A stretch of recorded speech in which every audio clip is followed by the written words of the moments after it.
I'm curious to know what you found, because I mean, this is fairly new territory for me. This has all kind of gone down over the past 6 months, and it's been, I guess initially it was to some degree upsetting, but then I realized that Wikipedia has no credibility anyway, unless you're trying to learn about like cloud formations or rocks. For anything even remotely controversial on Wikipedia, it has zero credibility. And if you were to cite Wikipedia as part of a college essay, for example, I mean, nobody considers it to be a credible source, right? And so certain people are targeted. And hear me out on this. I would say, well, I agree with you in theory. I would say if that's the case, why are certain people targeted? Yeah. And who's involved in targeting them? Years ago, and I mean years ago, when I was working with the Clinton administration and like the Clinton Global Initiative, and they had like Health Matters with the Clinton Alliance or Foundation or whatever it was, there was a guy that worked with the Clintons who told my business partner, I can get this fixed for you. And he, in fact, did get it fixed for quite some time overnight. And I didn't really question it. And then it started falling apart again in the last year or so. And we had to be super aggressive about managing it. And you might say, well, why? And it's, if you notice, anytime you do media, the clicks to that page go through the roof, and they'll send you a little email. You've had unusual traffic. Well, people are going to it. So the question is, if they're going to it for a reason. And if the first thing they see is like, oh, crazy science claims, those are people that are new to Max. That's on purpose. And I was recently at a dinner at Dave Rubin's house, and he had this coterie of malcontents like ourselves. And it was not that any of these people said this specifically, but it was Weinstein and Michael Schellenberger and this Winston Marshall. And somebody there, and they were all talking about whistleblowing on this, or the field that they work in and what they're trying to expose.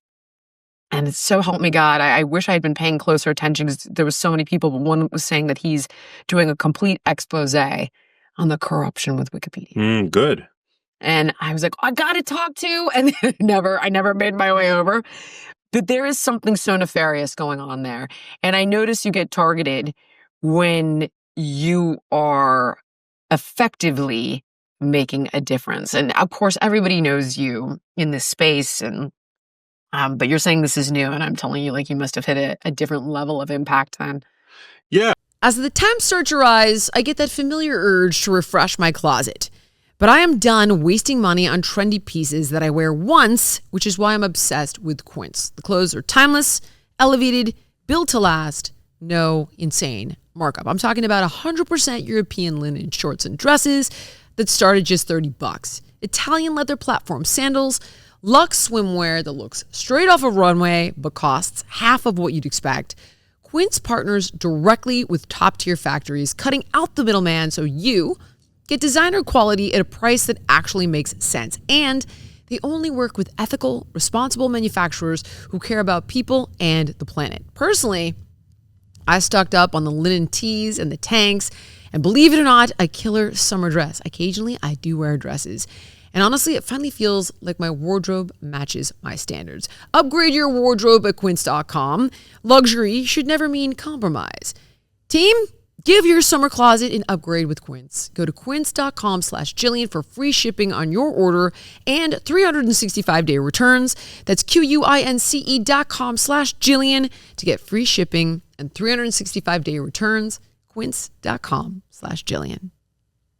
Pierced a deeper level of culture. Well, I mean, it's a sign that you're making an impact. And, to make an omelet, you've got to break a few eggs. People are going to be angered by that. Yeah. I can back every single claim I've ever made. I know that I don't promote low carbohydrate diets, although I do promote them, I guess, in certain contexts. I've written books about brain health, and within that context, for example, a ketogenic diet is very relevant and needs to continue to be studied. And that's the population that my initial work, at least, targeted. People who were concerned about brain health, maybe had neurodegeneration in their family, because that's what I had in my family. My mom had dementia.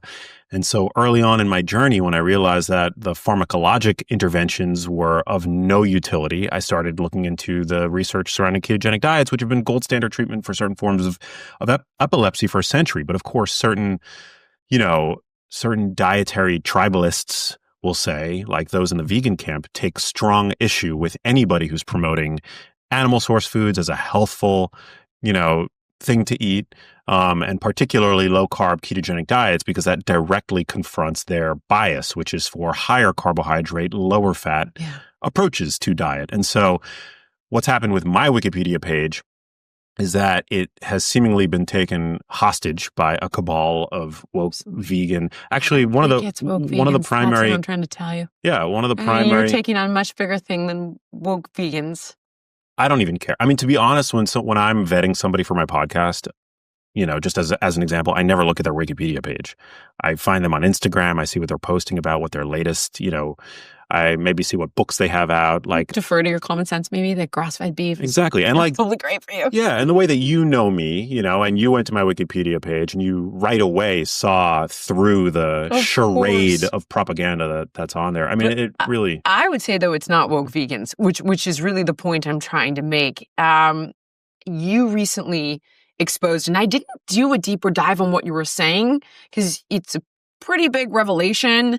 And it had to do with all the Alzheimer's research that turned out to be, I don't really get it. So not that I don't get it, I didn't explore it because I was like, you know what? I'm going to be talking to Max and I'm going to let him talk about it. And this is obviously indicative of other very, very nefarious things going on in health, in particular with the research.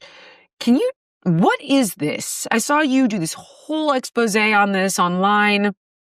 And I waited to talk to you in person. What the hell happened with this Alzheimer's research? Yeah, it's a great question. So in 2006, a paper came out. It was published in Nature, and the lead author was a scientist named Sylvain Lesny.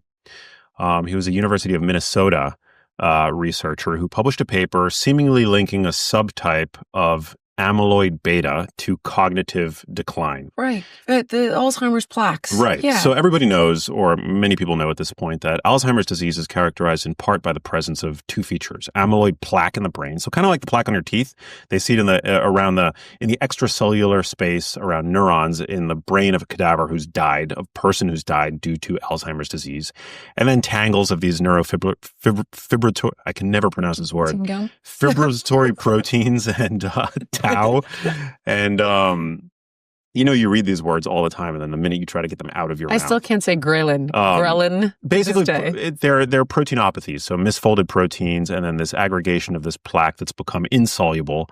The protein is called amyloid beta precursor protein, and it becomes this like essentially what's on the plaque of your teeth in the brains of somebody who's died with Alzheimer's. Active Skin Repair utilizes a molecule called hypochlorous acid. Now, when you apply it to the skin, the molecule works by mimicking the natural immune response to cleanse, soothe irritation, reduce inflammation, and support healing. Active Skin Repair can be used to treat a wide range of skin issues, including cuts, scrapes, burns, sunburns, diaper rashes, and other types of skin damage. And it's also safe and non-toxic, making it suitable for use on all skin types, all parts of the body, and you can even use it on rosacea, eczema, and acne-prone skin. With over 500,000 happy customers, thousands of 5-star reviews, and ingredients so safe and clean they can be used by the youngest member of the family to the oldest, you now have one simple solution for all of your family's skin health needs. So visit ActiveSkinRepair.com to learn more about Active Skin Repair and to get 20% off your order. Use the code Jillian. Again, that's ActiveSkinRepair.com and the code is Jillian. Thank you so much for watching. If you enjoyed the podcast, please like, comment, subscribe, and share. And make sure to let me know what guests you want to see on in the future.